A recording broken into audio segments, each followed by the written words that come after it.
அதிமுக தொண்டர்கள் தமிழக வெற்றிக் கழகத்தில் இணைந்து விட்டதால் அக்கட்சியை விமர்சனம் செய்வதில்லை என தவிக தேர்தல் மேலாண்மை பிரிவு பொதுச் செயலாளர் ஆதவ் அர்ஜுனா தெரிவித்தார்.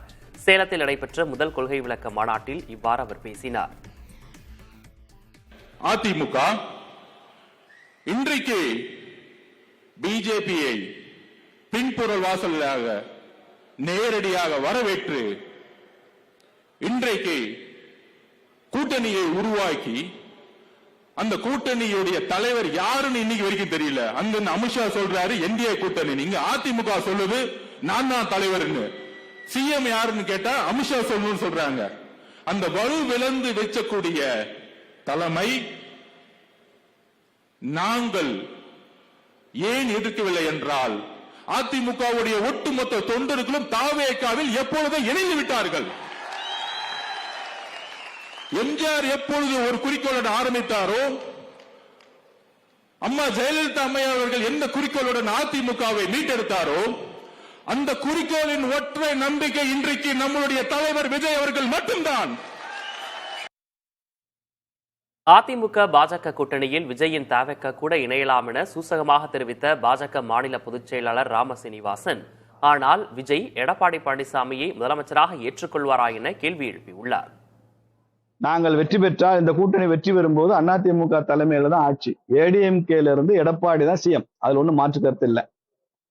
நாங்க திமுகவுக்கு எதிரான ஓட்டு சிதறக்கூடாது என்பதனால எல்லாரையும் வாங்கன்னு சொல்லி கூப்பிடுவோம்.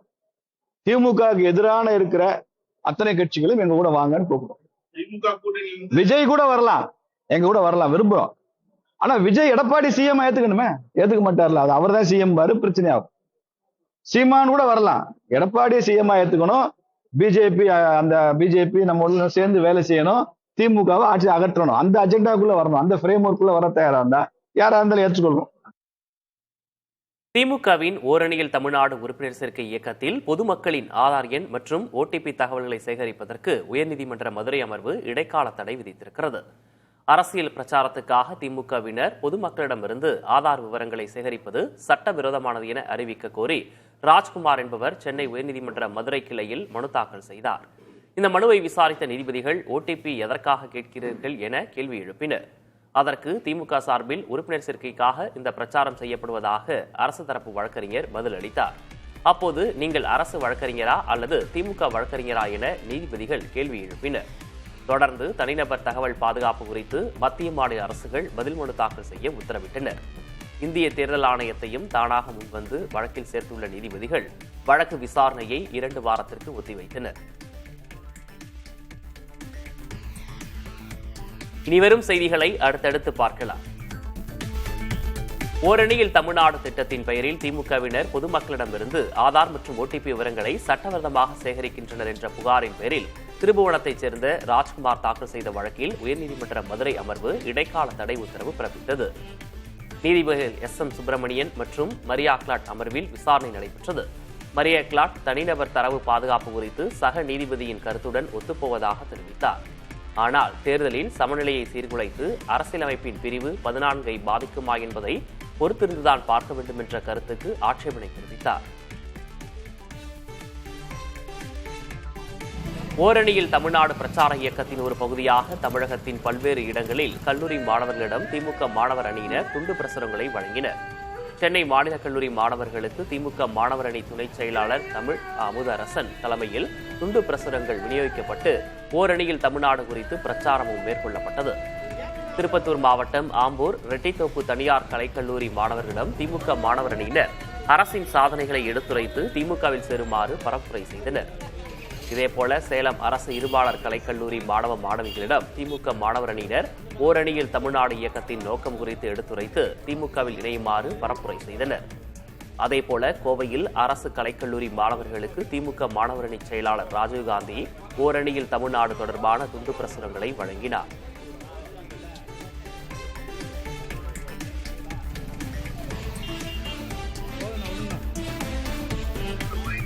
விருதுநகர் மாவட்டம் சிவகாசியில் பட்டாசாலையில் நிகழ்ந்த வெடி விபத்தில் 2 பெண்கள் உட்பட 3 பேர் உயிரிழந்தனர். சிவகாசி அருகே உள்ள ஆண்டிபுரம் பகுதியில் செயல்பட்டு வரும் தனியார் பட்டாசாலையில் வழக்கம் போல் தொழிலாளர்கள் பணியாற்றிக் கொண்டிருந்தனர். அப்போது ஃபேன்சி ரக பட்டாசு தயாராகும் ஒரு அறையில் மூலப்பொருட்களின் உராய்வு காரணமாக திடீரென வெடி விபத்து ஏற்பட்டது. விபத்தில் 10க்கும் மேற்பட்ட அறைகள் முற்றிலுமாக சேதமடைந்தன. தகவல் அறிந்து வந்த தீயணைப்பு மற்றும் மீட்புக் குழுவினர் விபத்தில் படுகாயமடைந்தவர்களை மீட்டு மருத்துவமனையில் அனுமதித்தனர். இந்நிலையில் பட்டாசாலை விபத்தில் 2 பெண்கள் உட்பட 3 பேர் சம்பவ இடத்திலேயே உயிரிழந்தனர். விபத்து குறித்து பட்டாசாலையின் உரிமையாளர் சீனிவாசன், போர்மேன், மேலாளர் ஆகியோர் மீது காவல்துறையினர் வழக்கு பதிவு செய்துள்ளனர். விபத்து நடந்த தொழிற்சாலை உரிமத்தை விருதுநகர் மாவட்ட வருவாய் அலுவலர் ராஜேந்திரன் தற்காலிகமாக ரத்து செய்துள்ளார். இதனிடையே பட்டாசாலை வெடிவிபத்தில் உயிரிழந்தவர்களின் குடும்பத்துக்கு இரங்கல் தெரிவித்துள்ள முதல்வர் ஸ்டாலின் அவர்களின் குடும்பத்தினருக்கு தலா 4 லட்சம் ரூபாய் நிவாரணத் தொகை வழங்க உத்தரவிட்டுள்ளார். பட்டாசாலை விபத்தில் உயிரிழந்தோருக்கான இழப்பீட்டில் அரசு பாரபட்சம் காட்டுவதாக அதிமுக முன்னாள் அமைச்சர் உதயகுமார் விமர்சித்துள்ளார்.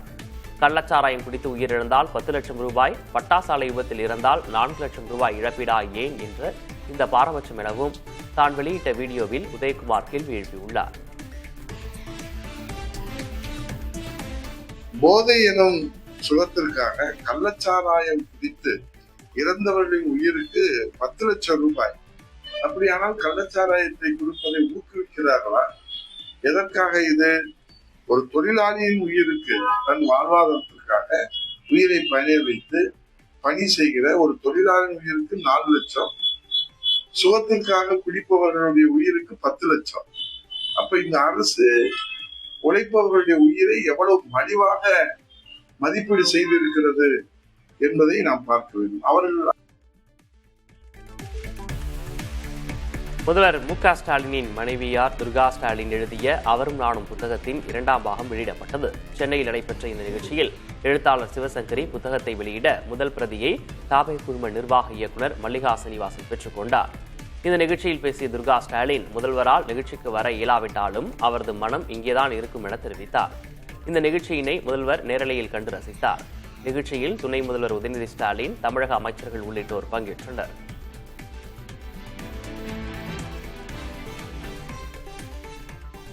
தமிழ்நாட்டின் முதலமைச்சராக, கட்சி தலைவராக அவர்களுக்கு பல்வேறு பணிகள் இருந்தாலும் ஒரு கணவராக எனக்காக நேரம் ஒதுக்கியதோடு மட்டுமல்லாமல் தனக்கு கிடைத்த நேரத்தில் இந்த நூலை முழுவதும் படித்து எனக்கு சில ஆலோசனைகளும் வழங்கி இந்நூலுக்கு அன்பு உரையும் எழுதி கொடுத்தது எனக்கு மிகவும் மகிழ்ச்சி.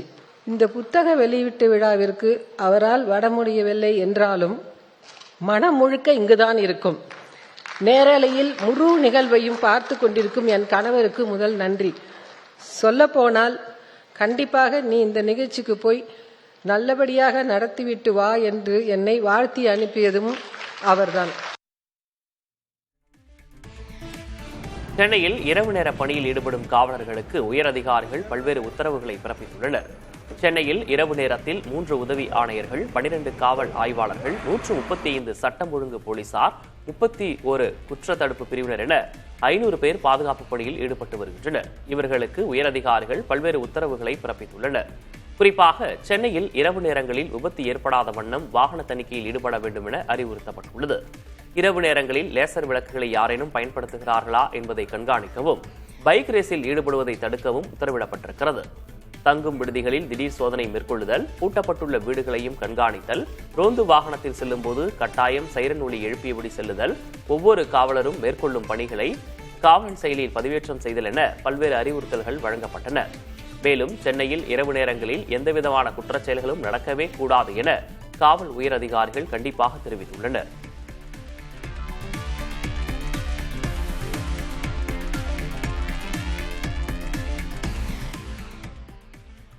பெட்ரோல் ஸ்ப்ரிங்கரிங் வைத்து சைரன் போட்டு போனோம். லாட்ஜ் செக் ஒரு இன்ஸ்பெக்டர் 2 லாட்ஜ் சர்ப்ரைஸா யங்ஸ்டரு பேச்சுலர்ஸா இருக்காங்க, ஒரு 2 பேர் ரூம்ல 4 பேர் எக்ஸ்ட்ரா பெட்டு போட்டுருக்காங்கன்னா சந்தேகம் வரும். யாருன்னு பார்க்கலாம். 18 to 25 இருக்கிற பசங்கன்னா சரி கிரைம் ஆங்கிள் எல்லாத்தையும். கலைஞர் பல்கலைக்கழகம் அமைப்பதற்கு ஆளுநர் இதுவரை ஒப்புதல் அளிக்கவில்லை எனவும், இது தொடர்பாக அவரிடம் பேசுவதற்கு நேரம் கேட்டும் வழங்கப்படவில்லை எனவும் உயர்கல்வித்துறை அமைச்சர் கோவி செழியன் கூறியுள்ளார். இந்த விவகாரம் தொடர்பாக நீதிமன்றத்தை நாடுவோம் எனவும் அவர் தெரிவித்துள்ளார். மருத்துவர் அமுதகுமார் எழுதிய நல்ல உணவு நலமான வாழ்வு என்ற புத்தகத்தை கோவி செழியன் வெளியிட நல்லி குப்புசாமி பெற்றுக் கொண்டார். பின்னர் பேட்டியளித்த அமைச்சர் 8 பல்கலைக்கழகங்களில் காலியாக உள்ள துணைவேந்தர் பதவி விரைவில் நிரப்பப்படும் எனவும் தெரிவித்தார். பலமுறை அலைபேசியில் தொடர்பு கொண்டு கேட்டோம், சில பல முறை கடிதங்கள் எழுதியும் கேட்டிருக்கிறோம். ஆனால் ஆளுநர் அலுவலகத்தின் இந்த அழைப்பு இல்லை, வாருங்கள் வந்து கலந்து பேசலாம் என்பதற்கு.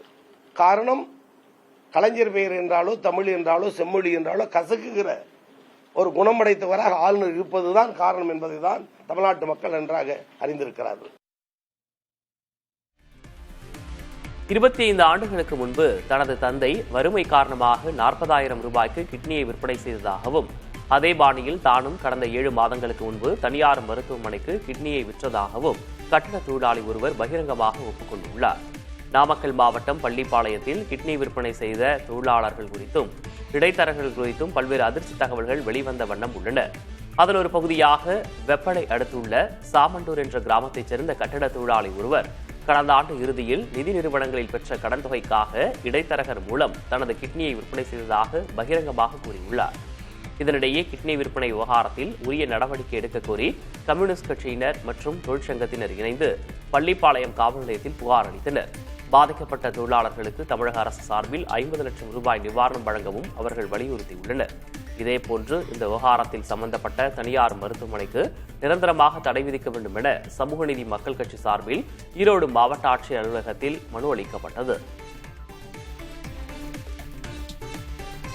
லோன்காரங்களோட தொல்லை தாங்க முடியலன்னா அவங்க காலையில் வராங்க, வந்து சத்தம் போடுறாங்க, இதை மாதிரி ஆயிரும், இதை மாதிரி காசு கொடுக்கலைன்னா அடித்தடி கூட ஆகும் அப்படின்னு சொல்லி மாட்டுறாங்க. இதில் வேலையும் இல்லை, ஒன்றும் பண்ண முடியாது அப்படின்னு சொல்லி எங்கள் அத்தை பிள்ளை போயிட்டு இருந்தது. எங்கள் அத்தை பிள்ளை போகும்போது அக்காக்கா இதை மாதிரிக்கா என்னால் ஒன்றும் பண்ண முடியல, நானும் வந்து எடுத்துக்கிறேங்க்கா, பயங்கர லோன் பிரச்சனை பயங்கரமாக இருக்குது அப்படின்னு சொன்னாங்க. சரி வாடா ஏதோ ஒன்று பண்ணலாம் அப்படின்னு சொல்லி கூப்பிட்டு போய் ஜாயின் பண்ணி நாங்கள் அவங்கக்கிட்ட வந்து கிட்னி எடுத்து 4,50,000 ரூபா கொடுத்தாங்க. 5 லட்சம் சொன்னாங்க, 4,50,000 ரூபா கொடுத்தாங்க. திருவள்ளூர் மாவட்டம் ஆரம்பாக்கத்தில் 10 வயது சிறுமியை பாலியல் வன்கொடுமை செய்த குற்றச்சாட்டில் தேடப்பட்ட நபர் குறித்து தகவல் தெரிவித்தால் 5 லட்சம் ரூபாய் சன்மானம் அளிக்கப்படும் என்று டிஜிபி சங்கர் ஜிவா தெரிவித்துள்ளார். இதுகுறித்து அவர் வெளியிட்டுள்ள அறிக்கையில், திருவள்ளூர் மாவட்டம் ஆரம்பாக்கத்தில் கடந்த 12ஆம் தேதி 10 வயது சிறுமி அடையாளம் தெரியாத நபரால் பாலியல் வன்கொடுமைக்கு ஆளாக்கப்பட்டுள்ளார் என கூறப்பட்டுள்ளது. ஆரம்பாக்கம் காவல் நிலையத்தில் வழக்கு பதியப்பட்டு புகைப்படங்கள், வீடியோக்கள் மூலம் சந்தேக நபர் குறித்து அடையாளம் காணப்பட்டுள்ளது என்றும் அவர் குறிப்பிட்டுள்ளார். சந்தேக நபர் குறித்து அடையாளம் காணவும் புலனாய்வு மேற்கொள்ளவும் நம்பகமான தகவல் வழங்குவோருக்கு 5 லட்சம் ரூபாய் ரொக்கப்பரிசு வழங்கப்படும் என்றும் தெரிவித்துள்ளார். தகவல் அளிப்பவரின் அடையாளம் ரகசியம் காக்கப்படும் என்றும் திருவள்ளூர் மாவட்ட காவல்துறையை 9952060948 என்ற கைபேசி எண்ணில் நேரடி அழைப்பு அல்லது குறுஞ்செய்தி அல்லது வாட்ஸ்அப் வாயிலாக தொடர்பு கொள்ளலாம் என்றும் டிஜிபி கேட்டுக் கொண்டுள்ளார்.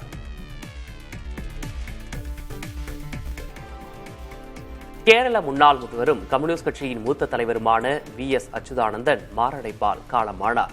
இந்திய கம்யூனிஸ்ட் கட்சியின் நிறுவன தலைவரான அச்சுதானந்தன் நில போராட்டங்களில் முன்னின்று ஒரு தொழிற்சங்கவாதியாக தனது அரசியல் வாழ்க்கையை தொடங்கினார். புகழ்பெற்ற உன்னப்ரோ வயலார் போராட்டத்தில் ஒரு முக்கிய பங்கு வகித்தார். 1957ஆம் ஆண்டு இந்திய கம்யூனிஸ்ட் கட்சியின் மாநில செயலர் உறுப்பினரான இவர் ஊழல் நடவடிக்கைகளுக்கு எதிராக குரல் எழுப்பியதற்காக சக தலைவர்களால் எதிர்க்கப்பட்டார். சீனா இந்தியா போரின் போது இரத்த தான முகாம்களை ஆதரித்ததற்காக கட்சிக்குள்ளேயே அவர் பதவியிறக்கம் செய்யப்பட்டார். நீண்ட காலமாக மாநில செயலராக பணியாற்றிய அவர் 7 முறை மாநில சட்டமன்றத்திற்கு தேர்ந்தெடுக்கப்பட்டார். 3 முறை எதிர்க்கட்சி தலைவராகவும் 2006 முதல் 11 வரை முதலமைச்சராகவும் பதவி வகித்தார். கட்சியை எதிர்க்க எவ்வளவு விலை கொடுத்தாலும் கூட தனது சொந்த நிலைப்பாட்டை கடைபிடித்து வந்த அச்சுதானந்தன் மக்கள் மனதில் நீங்காத இடத்தை பிடித்தார்.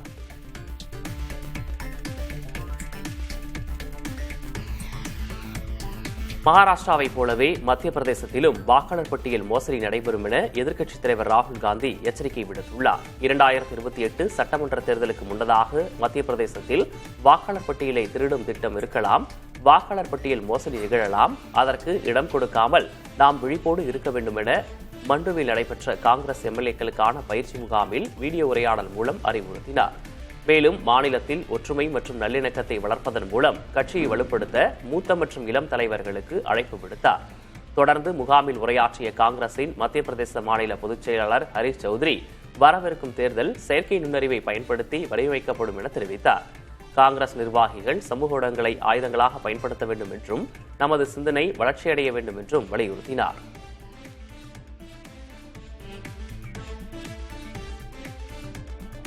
வருமான வரி மசோதாவில் 30க்கும் மேற்பட்ட மாற்றங்களை மக்களவை குழு முன்மொழிந்தது. மக்களவை தேர்வுக்குழு திங்கட்கிழமை அவையில் தாக்கல் செய்த வருமான வரி மசோதா 2025 பல்வேறு திருத்தங்கள் மற்றும் வரி செலுத்துவோருக்கு ஏற்ற சில நடவடிக்கைகளை பரிந்துரைத்தது. அதன்படி GAR சுத்திகரிப்பு, நிறுவனங்களுக்கு இடையேயான ஈவுத்தொகை விலக்குகள், பெயர் குறிப்பிடாத நன்கொடைகள் உள்ளிட்ட பல்வேறு மாற்றங்கள் பரிந்துரைக்கப்பட்டன.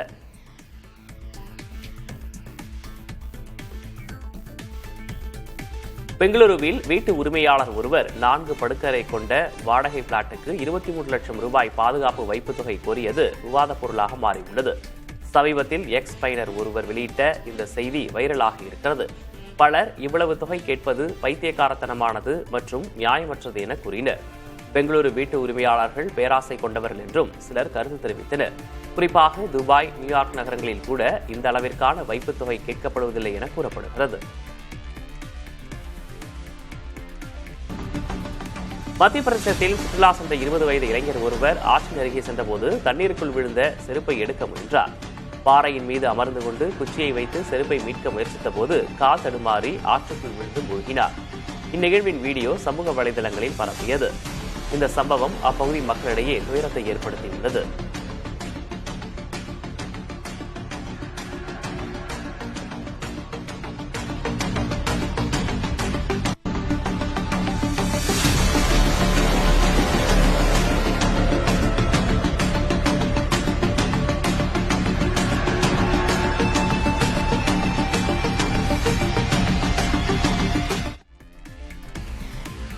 பீகார் மாநிலம் பாட்னா மருத்துவமனையில் புகுந்து சிகிச்சை பெற்று வந்த கைதியை துப்பாக்கியால் சுட்டுக் கொன்ற சம்பவத்தில் தொடர்புடைய ரவுடி ஒருவர் கொல்கத்தாவில் கைது செய்யப்பட்டுள்ளார். இவர் கடந்த 3 ஆண்டுகளில் 58 கைது நடவடிக்கைகளிலும் 115 துப்பாக்கிகள் பறிமுதல் குற்ற சம்பவங்களிலும் தொடர்புடையவர். 2024 திரிணாமுல் காங்கிரஸ் உறுப்பினர் மீது நடத்தப்பட்ட கொலை முயற்சியில் இவரது பெயரும் இருந்தது குறிப்பிடத்தக்கது.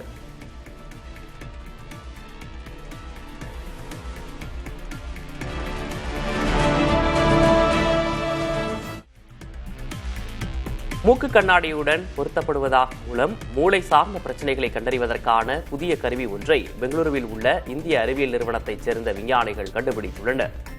கண் பார்வைக்காக அணியப்படும் கண்ணாடியில் பார்வையை மேம்படுத்த உதவுவதற்கான கூடுதல் கருவிகள் இணைக்கப்படுகின்றன.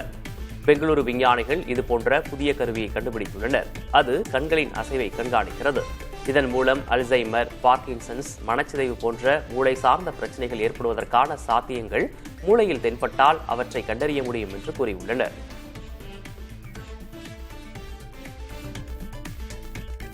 உணவு முறை குறித்த ஆலோசனைகள் அடங்கிய பதாகைகள் விரைவில் மத்திய நிறுவனங்கள், பள்ளிகள், பொது இடங்களில் காட்சிப்படுத்தப்படும் என அறிவிக்கப்பட்டுள்ளது.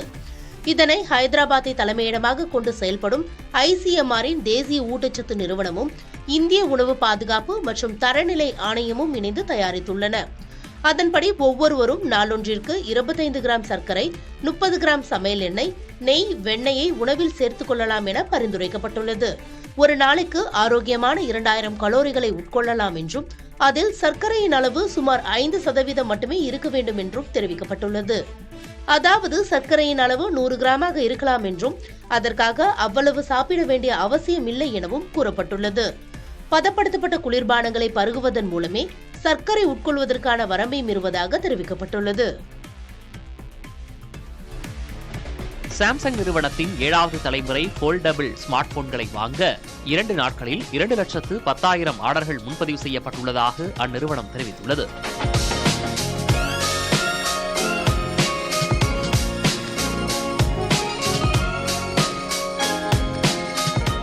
இந்தியாவில் கடந்த ஜூலை 9ஆம் தேதி கேலக்ஸி Z Fold 7, Flip 7 மற்றும் Flip 7 FE என 3 மாடல்கள் அறிமுகப்படுத்தப்பட்டன.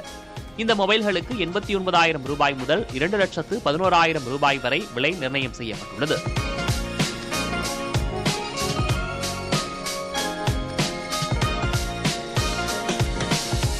கேலக்ஸி S25 மாடலுக்கு கிடைத்த முன்பதிவுகளை நெருங்கும் அளவில் இந்த Fold 7 சீரிஸ் வெற்றி பெற்றுள்ளதாக சாம்சங் தெரிவித்துள்ளது.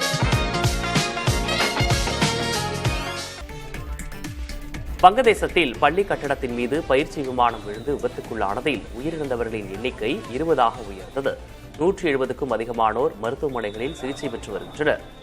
உத்தாரா பகுதியில் வங்கதேச விமானப்படைக்கு சொந்தமான F-7 PGI என்ற போர் விமானம் பயிற்சியில் ஈடுபட்டுக் கொண்டிருந்த போது திடீரென கட்டுப்பாட்டை இழந்து அங்குள்ள பள்ளி கட்டடத்தின் மீது விழுந்து விபத்துக்குள்ளானது.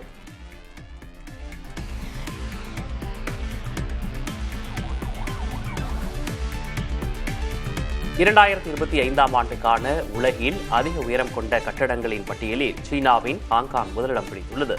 அங்கு மொத்தம் 550 கட்டடங்கள் உள்ளன. ஷாங்காய், ஷென்யன், நியூயார்க், துபாய் ஆகிய அடுத்த இடங்களில் உள்ளன. இந்தியாவில் மும்பை நகரம் 150 மீட்டருக்கு மேல் உயரம் கொண்ட 106 கட்டடங்களுடன் உலக அளவில் 15வது இடம் பெற்றுள்ளது.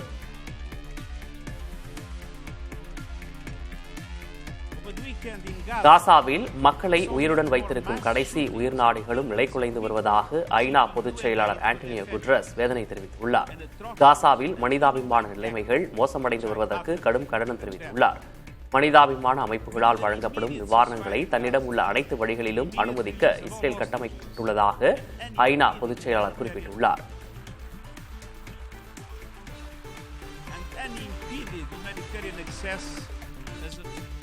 போரில் தப்பி பிழைத்த மத்திய காசா நகரத்தின் சில பகுதிகளுக்குள் இஸ்ரேலிய படைகள் ஊடுருவுகின்றன. 21 மாத கால போரில் பெரிய தரைவழி நடவடிக்கைகளை காணாத மற்றும் பரவலான அழிவை சந்திக்காத ஒரே காசா நகரமான டெய்ர் அல் பாலாவில் திங்கட்கிழமை இஸ்ரேலிய தரைப்படைகள் ஊடுருவினர். காசாவில் பெருமளவிலான இடப்பெயர்வு அலைகளின் போது பல்லாயிரக்கணக்கான மக்கள் டெய்ர் அல் பாலாவில் தான் தஞ்சம் புகுந்துள்ளனர்.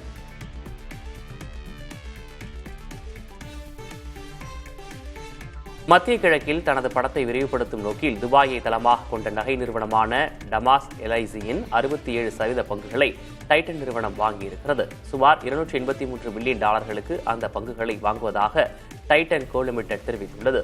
மேலும் 2029 டிசம்பர் 31க்கு பிறகு நிபந்தனைகளுக்கு உட்பட்டு டமாலில் மீதமுள்ள 33 பங்குகளையும் வாங்க டைட்டன் விருப்பம் கொண்டிருக்கும் என கூறப்படுகிறது.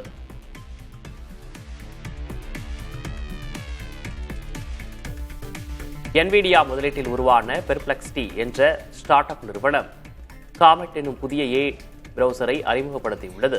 இந்த உலாவி வேலைக்கு ஆட்கள் தேடுபவர்கள் மற்றும் நிர்வாக உதவியாளர் வேலைகளை தானாக செய்யும் திறன் கொண்டதாகும் என CEO அரவிந்த் ஸ்ரீனிவாஸ் தெரிவித்துள்ளார். த வெர்ஜின் டீகோடர் பாட்காஸ்டில் பேசிய அவர், இந்த கருவி அலுவலக வேலைகளை வேகமாகவும் துல்லியமாகவும் ஆட்டோமேட் செய்யும் திறன் கொண்டது என்றும் பல வெள்ளை கலர் வேலைகளை எதிர்காலத்தில் மாற்றிவிடும் என்றும் கூறினார். மூளை சமிக்கைகளை ஸ்கேன் செய்யும் எளிய சாதனத்தை ராமன் ஆராய்ச்சி நிறுவனம் உருவாக்கியிருக்கிறது. ஒரு அறையவே நிரப்பும் அளவிற்கு உள்ள MIR போன்ற இயந்திரங்களை எங்கும் பொருத்தக்கூடிய வகையில் ஒரு சிறிய காந்தமணியை ராமன் ஆராய்ச்சி நிறுவனத்தின் விஞ்ஞானிகள் உருவாக்கியிருக்கின்றனர். எதிர்காலத்தில் இந்த கண்டுபிடிப்பு சிறிய மருத்துவமனைகள், கிராமப்புற சுகாதார நிலையங்களில் MRI இயந்திரங்களுக்கு மாற்றாக பயன்படுத்தப்படும் என எதிர்பார்க்கப்படுகிறது. காசாவில் ஊட்டச்சத்து குறைபாடு பிரச்சனையால் பாதிக்கப்பட்ட குழந்தைகள் எண்ணிக்கை தொடர்ந்து அதிகரித்து வருவதாக ஐக்கிய நாடுகள் சபை கவலை தெரிவித்துள்ளது. போர் நடைபெற்று வரும் காசாவில் உணவு தட்டுப்பாடு ஏற்பட்டுள்ளதால் போதிய உணவு கிடைக்காத நிலை ஏற்பட்டுள்ளது. இதனால் ஊட்டச்சத்து கிடைக்காமல் தாய்மார்களின் உடல் எடை குறைந்து வரும் நிலையில் அதன் விளைவாக பச்சிளம் குழந்தைகளும் பாதிக்கப்பட்டுள்ளனர். இங்குள்ள முன்னணி குழந்தைகள் மருத்துவமனை ஒன்றில் ஊட்டச்சத்து குறைபாடால் பாதிக்கப்பட்டு அதிக அளவிலான குழந்தைகள் அனுமதிக்கப்பட்டுள்ளதாக தெரிவிக்கப்பட்டுள்ளது.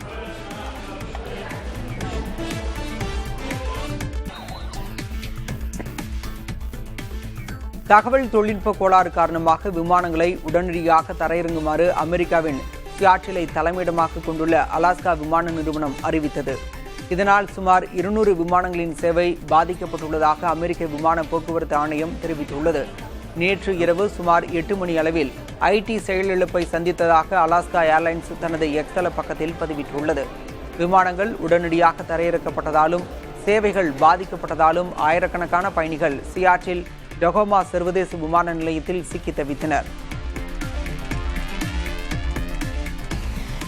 ஜப்பான் அரசு புகுஷிமாவில் 2011 ஏற்பட்ட அணு விபத்திற்கு பிறகு சேகரிக்கப்பட்ட மண்ணை தற்போது பிரதமர் அலுவலகத்திற்கு கொண்டு வரப்பட்டுள்ளது. இந்த மண் மிக குறைந்த கதிர்வீச்சு கொண்டது என்றும் அதை அலுவலக தோட்டத்தில் பயன்படுத்தி இந்த மண் பாதுகாப்பானது என்றும் பிரதமர் அலுவலகம் தெரிவித்தது. இதன் மூலம் மக்கள் நம்பிக்கையுடன் இந்த மண்ணை பயன்படுத்துவார்களா என்பதை அரசு சோதிக்கிறது. சட்டவிரோத சூதாட்ட செயலிகள் தொடர்பான வழக்கில் விசாரணைக்கு ஆஜராகுமாறு பிரகாஷ்ராஜ், ராணா டகுபதி, விஜய் தேவரகொண்டா உள்ளிட்ட பிரபல நடிகர்களுக்கு அமலாக்கத்துறை சம்மன் அனுப்பியுள்ளது. சட்டவிரோத சூதாட்ட செயலிகளின் விளம்பரத்தில் நடித்த பிரகாஷ்ராஜ், விஜய் தேவரகொண்டா உள்ளிட்ட 29 நடிகர்கள் மீது அமலாக்கத்துறை சமீபத்தில் வழக்கு பதிவு செய்தது. இந்நிலையில் வரும் 23ஆம் தேதி விசாரணைக்கு ஆஜராகுமாறு நடிகர் ராணா டகுபதிக்கும், 30ஆம் தேதி ஆஜராகுமாறு பிரகாஷ்ராஜுக்கும், ஆகஸ்ட் 6ஆம் தேதி ஆஜராகுமாறு விஜய் தேவரகொண்டாவுக்கும், ஆகஸ்ட் 13ஆம் தேதி ஆஜராகுமாறு லட்சுமி மஞ்சுவுக்கும் அமலாக்கத்துறை சம்மன் அனுப்பியுள்ளது. இதேபோன்று மற்ற நடிகர்களுக்கும் ஒவ்வொரு நாளை குறிப்பிட்டு சம்மன் அனுப்பப்பட்டுள்ளதாக கூறப்படுகிறது. மகாராஷ்டிராவைப் போலவே மத்திய பிரதேசத்திலும் வாக்காளர் பட்டியல் மோசடி நடைபெறும் என எதிர்க்கட்சித் தலைவர் ராகுல் காந்தி எச்சரிக்கை விடுத்துள்ளார். 2028 சட்டமன்ற தேர்தலுக்கு முன்னதாக மத்திய பிரதேசத்தில் வாக்காளர் பட்டியலை திருடும் திட்டம் இருக்கலாம், வாக்காளர் பட்டியல் மோசடி நிகழலாம், அதற்கு இடம் கொடுக்காமல் நாம் விழிப்போடு இருக்க வேண்டும் என மண்டுவில் நடைபெற்ற காங்கிரஸ் எம்எல்ஏக்களுக்கான பயிற்சி முகாமில் வீடியோ உரையாடல் மூலம் அறிவுறுத்தினார்.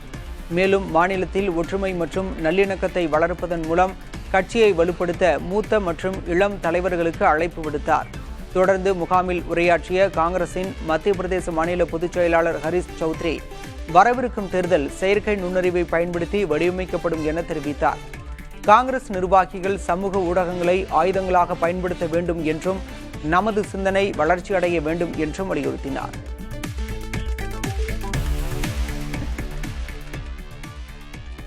கேரள முன்னாள் முதல்வரும் கம்யூனிஸ்ட் கட்சியின் மூத்த தலைவருமான VS அச்சுதானந்தன் மாரடைப்பால் காலமானார். இந்திய கம்யூனிஸ்ட் கட்சி நிறுவன தலைவரான அச்சுதானந்தன் நில போராட்டங்களில் முன்னின்று ஒரு தொழிற்சங்கவாதியாக தனது அரசியல் வாழ்க்கையை தொடங்கினார். புகழ்பெற்ற புன்னப்ரோ வயலார் போராட்டத்தில் ஒரு முக்கிய பங்கு வகித்தார். 1957ஆம் ஆண்டு இந்திய கம்யூனிஸ்ட் கட்சியின் மாநில செயலக உறுப்பினரான இவர் ஊழல் நடவடிக்கைகளுக்கு எதிராக குரல் எழுப்பியதற்காக சக தலைவர்களால் எதிர்க்கப்பட்டார்.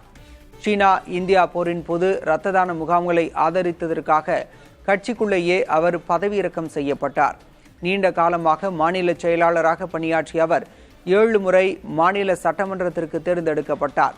3 முறை எதிர்க்கட்சி தலைவராகவும் 2006 முதல் 11 வரை முதலமைச்சராகவும் பதவி வகித்தார். கட்சியை எதிர்க்க எவ்வளவு விலை கொடுத்தாலும் கூட தனது சொந்த நிலைப்பாட்டை கடைபிடித்து வந்த அச்சுதானந்தன் மக்கள் மனதில் நீங்காத இடத்தை பிடித்தார். மும்பையில் தரையிறங்கிய ஏர் இந்தியா விமானத்தின் 3 டயர்கள் வெடித்தன. மும்பையில் கனமழை பெய்து கொண்டிருந்த சமயத்தில் தரையிறங்கியதால் விமான ஓடுபாதையை தாண்டி சென்று நின்றுள்ளது. உடனடியாக அவசர கால நடவடிக்கை மேற்கொண்ட விமான நிலைய பாதுகாப்பு குழு விமானத்தை பத்திரமாக டாக்ஸி பகுதிக்கு கொண்டு வந்து பயணிகளை பாதுகாப்பாக வெளியேற்றியது. இந்த சம்பவத்தால் விமானத்தில் 3 டயர்கள் வெடித்தன. என்ஜின் ஓடுபாதையில் மோதி சேதமடைந்தது. சென்னை மெட்ரோ ரயில் நிலையங்களில் CMRL பயண அட்டையின் பயன்பாடு நிறுத்தப்பட உள்ளது. வருகிற ஆகஸ்ட் 1ஆம் தேதி முதல் சென்னை மெட்ரோ ரயில் நிறுவனம் NCMC எனப்படும் தேசிய பொது போக்குவரத்து அட்டைக்கு முழுமையாக மாற முடிவு செய்துள்ளது. இதனையொட்டி மெட்ரோ ரயில் நிலையங்களில் CMRL பயண அட்டைகளை ரீசார்ஜ் செய்யும் வசதி நிறுத்தப்படுகிறது. பயணிகள் தங்கள் CMRL பயண அட்டையில் உள்ள மீதி தொகையை மெட்ரோ ரயில்களில் பயணிப்பதற்கு பயன்படுத்திக் கொள்ளலாம் என மெட்ரோ ரயில் நிறுவனம் தெரிவித்துள்ளது. மேலும் அந்த அட்டையில் உள்ள இருப்பு தொகை குறைந்தபட்ச மதிப்பை அடையும் போது அதனை மெட்ரோ பயணச்சீட்டு கவுண்டர்களில் ஒப்படைத்துவிட்டு தேசிய பொது போக்குவரத்து அட்டையை கட்டணமின்றி பெறலாம் எனவும் கூறியுள்ளது.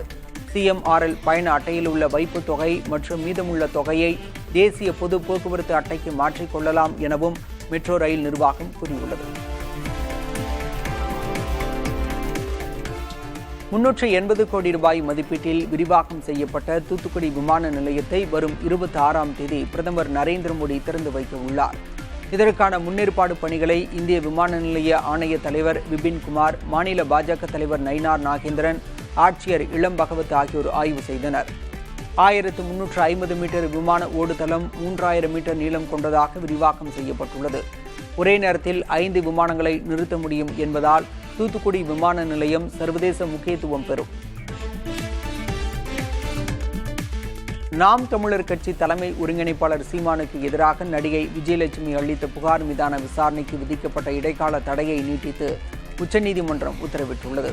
உச்சநீதிமன்ற நீதிபதி PV நாகரத்னா தலைமையிலான அமர்வில் இந்த வழக்கு மீண்டும் விசாரணைக்கு வந்தபோது நடிகை விஜயலட்சுமி தரப்பில் ஆஜரான வழக்கறிஞர் சீமானுடன் செட்டில்மெண்ட் செய்ய தயாராக இல்லை என்பதை தெரிவித்தார். பதில் மனு தாக்கல் செய்ய அவகாசம் வேண்டும் எனவும் அவர் கோரிக்கை விடுத்தார். இந்த கோரிக்கையை ஏற்று வழக்கை 4 வாரத்துக்கு ஒத்திவைப்பதாக நீதிபதிகள் கூறினர். மேலும் வழக்கு விசாரணை மீதான இடைக்கால தடை நீட்டிக்கப்படுவதாக நீதிபதிகள் தெரிவித்தனர். இந்த வழக்கில் மார்ச் மாதம் விசாரணை நடத்திய உச்சநீதிமன்றம் சென்னை உயர்நீதிமன்றம் பிறப்பித்த உத்தரவுக்கு இடைக்கால தடை விதித்ததுடன் இருதரப்பும் பேசி சுமூக முடிவு எடுக்க வேண்டும் என அறிவுறுத்தியது. நாம் தமிழர் கட்சி தலைமை ஒருங்கிணைப்பாளர் சீமான் தன்னை திருமணம் செய்து கொள்வதாக கூறி ஏமாற்றியதாக நடிகை விஜயலட்சுமி கடந்த 2011ஆம் ஆண்டு வளசரவாக்கம் போலீசில் புகார் அளித்திருந்தார். அதிமுக பொதுச் செயலாளர் பழனிசாமியுடன் விஜய் இருப்பது போன்று மதுரையில் ஒட்டப்பட்ட போஸ்டருக்கு பதிலடி கொடுக்கும் வகையில் பாசிசமும் வேண்டாம் பாயசமும் வேண்டாம் என்ற வாசகம் அடங்கிய போஸ்டர்களை தவினர் ஒட்டியுள்ளனர். செங்கல்பட்டு நகர் முழுவதும் இவ்வாறு போஸ்டர் ஒட்டப்பட்டுள்ளது. சமீபத்தில் மதுரையைச் சேர்ந்த அதிமுக நிர்வாகி ஒருவர் எடப்பாடி பழனிசாமியும் விஜயும் தோள்மேல் கை போட்டபடி போஸ்டரை ஒட்டியிருந்தது சமூக வலைதளங்களில் வைரலானது குறிப்பிடத்தக்கது. போதைப் பொருள் பயன்படுத்தியதாக நடிகர் ஸ்ரீகாந்த், கிருஷ்ணா உள்ளிட்டோர் கைது செய்யப்பட்ட வழக்கில் விசாரணை மேற்கொண்ட காவல்துறை அதிகாரிகள் லஞ்சம் பெற்றனர் என்ற குற்றச்சாட்டின் பேரில் காத்திருப்போர் பட்டியலுக்கு மாற்றம் செய்யப்பட்டுள்ளனர். இந்த வழக்கில் அஜய் வாண்டையார், பிரசாத், போதைப்பொருள் விநியோகித்த பிரதீப், போதைப்பொருள் பயன்படுத்தியதாக நடிகர்கள் ஸ்ரீகாந்த், கிருஷ்ணா உள்ளிட்ட 10க்கும் மேற்பட்டோரை நுங்கம்பாக்கம் காவல்துறையினர் கைது செய்தனர். பிரதீப் அளித்த வாக்குமூலத்தின் அடிப்படையில் நடிகர்கள் உள்ளிட்ட சிலரை கைது செய்யாமல் இருக்க 1000 விளக்கு உதவி ஆய்வாளர்கள் அருள்மணி, ராமகிருஷ்ணன், திருவல்லிக்கேணி குற்றப்பிரிவு காவல் ஆய்வாளர் சுதாகர் ஆகிய மூவரும் லட்சக்கணக்கான ரூபாய் லஞ்சம் பெற்றதாக தகவல் வெளியானது. எனவே 2 SIக்கள், காவல் ஆய்வாளர் மூவரும் காத்திருப்போர் பட்டியலுக்கு மாற்றப்பட்டுள்ளனர். இது தொடர்பாக துறை ரீதியான விசாரணை நடைபெறுவதாகவும் காவல்துறை அதிகாரிகளின் வங்கிக் கணக்குகள் ஆய்வு செய்யப்பட உள்ளதாகவும் அதிகாரிகள் தெரிவித்துள்ளனர். சென்னை பல்லாவரம் அருகே பள்ளி மாணவியை மாடு முட்டி வீசிய சம்பவம் அரங்கேறியுள்ளது. அனகாபுத்தூர் பகுதியைச் சேர்ந்த அஸ்வினி 7ஆம் வகுப்பு மாணவி பள்ளி முடிந்தவுடன் சாலையை கடக்க நின்று கொண்டிருந்தார். அப்போது அதிவேகமாக ஓடி வந்த எருமை மாடு ஒன்று அஸ்வினியை முட்டி கீழே தள்ளியது. அருகில் இருந்தவர்கள் அஸ்வினியை மீட்டு குரோம்பேட்டை அரசு மருத்துவமனைக்கு அனுப்பி வைத்தனர். மாடு வளர்ப்பவர்கள் சாலையில் அவற்றை விடுவதால் இதுபோன்ற சம்பவங்கள் அதிகரித்து வருவதாக கூறும் அப்பகுதி மக்கள் மாநகராட்சி அதிகாரிகள் உரிய நடவடிக்கை எடுக்க வேண்டும் என வலியுறுத்தியுள்ளனர். ஆம்பூர் புறவழிச்சாலை பகுதியில் 3 டாஸ்மாக் கடைகள் மூடப்பட்டதற்கு அரசியல் கட்சிகள் வரவேற்பு தெரிவித்துள்ளன. ஆம்பூர் புறவழிச்சாலையில் அருகருகே அமைந்துள்ள 3 டாஸ்மாக் கடைகளை மூடக்கோரி உயர்நீதிமன்றத்தில் ராம ஸ்ரீனிவாசன் என்பவர் வழக்கு தொடர்ந்தார். தேசிய நெடுஞ்சாலையிலிருந்து எவ்வளவு தொலைவில் டாஸ்மாக் கடைகள் உள்ளன என்பதை 15 நாட்களுக்குள் அளவீடு செய்து அறிக்கை தாக்கல் செய்ய நீதிமன்றம் உத்தரவிட்டது.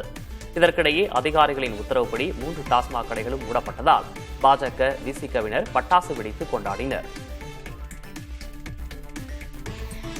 சென்னையில் இயங்கும் உணவு பாதுகாப்பு மற்றும் மருந்து நிர்வாகத்துறையின் இணை இயக்குநர் கார்த்திகேயன் லஞ்சமாக 25,000 ரூபாய் வாங்கிய போது கைது செய்யப்பட்ட சம்பவம் அதிர்ச்சியை ஏற்படுத்தியுள்ளது. வேலூரைச் சேர்ந்த தொழிலதிபர் சரவணன் இயற்கை சோப்புகள் தயாரிக்க உரிய அனுமதிக்காக இந்த துறையில் விண்ணப்பித்திருந்தார். அவரது கோரிக்கையை பரிசீலிக்க 1 லட்சம் ரூபாய் லஞ்சம் கேட்டதாகவும் முதல் கட்டமாக 25,000 ரூபாய் தரும்போது நடவடிக்கை எடுக்கப்படும் என கூறியதாகவும் கூறப்படுகிறது. இதையடுத்து லஞ்ச ஒழிப்பு போலீசாரிடம் புகார் கொடுத்த சரவணன் அவர்களது உதவியுடன் ரசாயனம் தடவிய பணத்தை கொடுத்தார். பணம் வாங்கிய நேரத்தில் DSP பிரியதர்ஷினி தலைமையிலான லஞ்ச ஒழிப்பு குழு கார்த்திகேயனை கைது செய்தது. அதையடுத்து அவரது அலுவலகம் மற்றும் சென்னை அண்ணா நகரில் உள்ள இல்லத்தில் சோதனை நடைபெற்றது. மேலும் ஏற்கனவே எத்தனை பேரிடம் லஞ்சம் பெற்றார் என்பதையும் போலீசார் விசாரித்து வருகின்றனர்.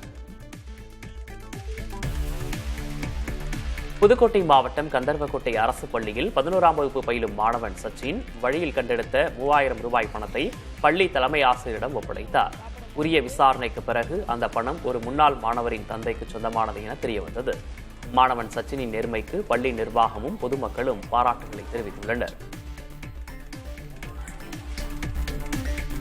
புதுக்கோட்டை மாவட்டம் பொன்னமராவதியில் சாலையில் சென்றபோது அரசு பேருந்து பழுதாகி நின்றதால் பள்ளி மாணவர்கள் தனியார் பேருந்தில் புறப்பட்டுச் சென்றனர்.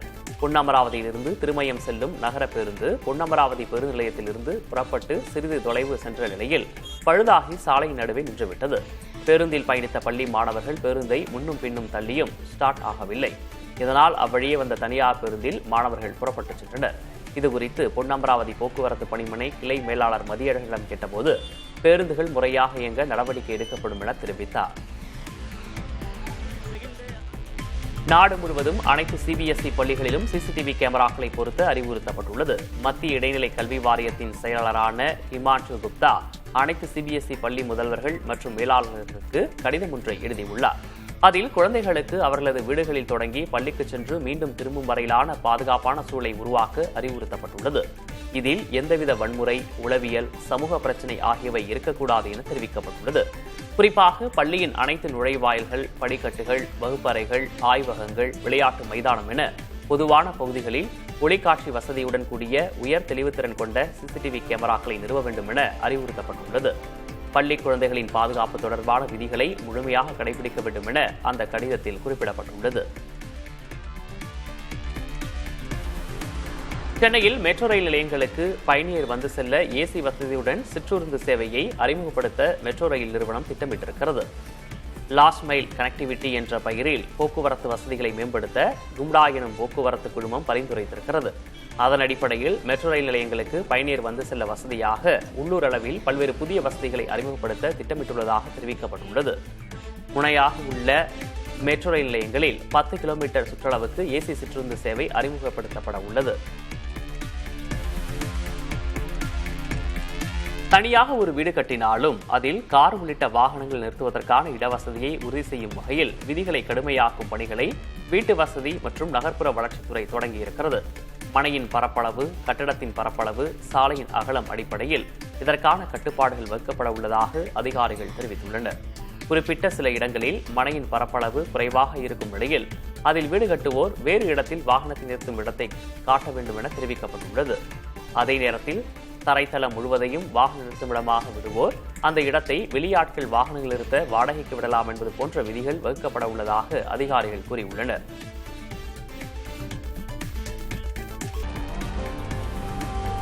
நாசாவுடன் இணைந்து இஸ்ரோ தயாரித்த நிசார் செயற்கைக்கோள் வரும் 30ஆம் தேதி விண்ணில் செலுத்தப்பட உள்ளது. பல்வேறு காரணங்களால் நிசார் செயற்கைக்கோளை விண்ணில் ஏவுவது தள்ளி போனது. அனைத்து சிக்கல்களும் சரி செய்யப்பட்டு வரும் 30ஆம் தேதி மாலை 5:40 மணிக்கு GSLV F-16 மூலம் நிசார் செயற்கைக்கோள் விண்ணில் ஏவப்படும் என இஸ்ரோ தெரிவித்துள்ளது. நிலநடுக்கம், நிலச்சரிவு, எரிமலை வெடிப்பு போன்ற பேரிடர்களை கண்காணிக்கும் வகையில் நாசாவுடன் இணைந்து இந்த செயற்கைக்கோள் உருவாக்கப்பட்டுள்ளது. 12 நாட்களுக்கு ஒருமுறை பூமியை முழுமையாக ஸ்கேன் செய்து தகவல்களை அனுப்பி வைக்கும் வகையில் நிசார் வடிவமைக்கப்பட்டுள்ளது.